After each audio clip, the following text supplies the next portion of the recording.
Welcome back, everybody. 5 minutes after 9 o'clock. Lots to talk about on our Top Talker segment today.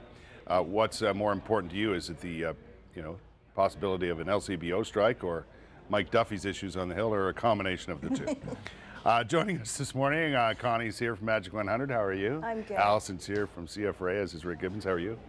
Good to have you here. All right, let's start with Duffy. What the heck is going on here? Somebody's lying, Rick. Well, we're certainly not getting a consistent truth. Somebody is being economical with the facts. There's no question about it, because what we learned yesterday, the latest development in this ever-expanding controversy, is that the Chief of Staff to the Prime Minister cut a check personally to help out his old buddy, Mike Duffy. Yeah, they're pals, apparently. Well, apparently they don't know each other very At well. all. And of course, only a day earlier, Mike Duffy, in an email to the CTV National Bureau, said he was paying for this himself. With a loan from the Royal Bank. And that the Chief of Staff to the Prime Minister wasn't involved at all. So it's it's a real mess, and it's going to start to envelop the Prime Minister. What bothers you about this, Alison? What bothers me is it just is another reason for people to harp on the Senate and say it's useless. The reason for the Senate is to provide a sort of sober chamber of thought for what goes on in the House of Commons. Now, like it or not, there's been this argument all along as to whether or not there should be a Senate, and this is just another sort of pro-abolish Senate for those on that camp. Yeah. I don't know about you, Connie, but one of the things I can't get friends to loan me $100, let alone 90,000. Yeah, that's my issue. Trying to get 90 bucks out of some pal, I know, right? It's like ridiculous. What bothers me about this is, just like you and all of us here, for years and years and years, I watched and listened to Mike Duffy report on what happened on the Hill, and oftentimes criticize politicians for their actions. And their ethics, yeah. And their ethics. And here we go. This is just, and it's been a mess for months now. I know. And what's also disturbing is it's not a loan. He's given him this money. There's no reason for him to it's a gift. But he's not allowed accepting. He's not allowed accepting gifts, and he didn't mark it down as a gift. No, nothing since 2000. You can hardly accept anything outside of a coffee mug, right? Yeah, I think the thing that surprises me, and I've known Mike Duffy for many years, is his instincts are better than this. He would know that this would be flagged within journalistic circles, political circles, and that it just kept getting deeper and worse. It's an accumulation of some really bad decisions. Yes, and why not? When it first came out, why not just come forward and say, "Here's the issue. Here's the problem. Here's how we're going to solve it." Because it would make you look bad. It's like a classic case of he doesn't look bad do now. as I say, not as I do. You always think you can sort of dig your way out of it when you're only knee deep in the hole. Instead, you keep digging deeper, and I think that's what's happened here. Well, I think, Mac Harb is another example of what can happen when things go awry, and he's basically called it quits, right?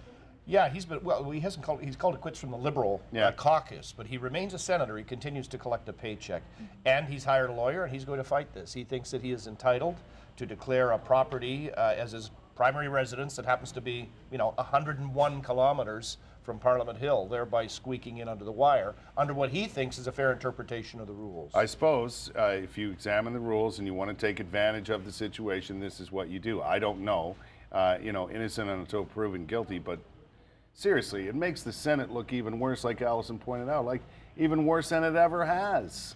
Well, there is a credible move in Canada. It's a frustrating process to try and reform the Senate. I mean, the Prime Minister himself has signed off that, that's a priority of his. And it's tough enough without this sort of thing. I think this builds the case, to your point, maybe this just builds the case for getting rid of the Senate. Yeah, maybe. maybe. It's lost all credibility. There goes that hope.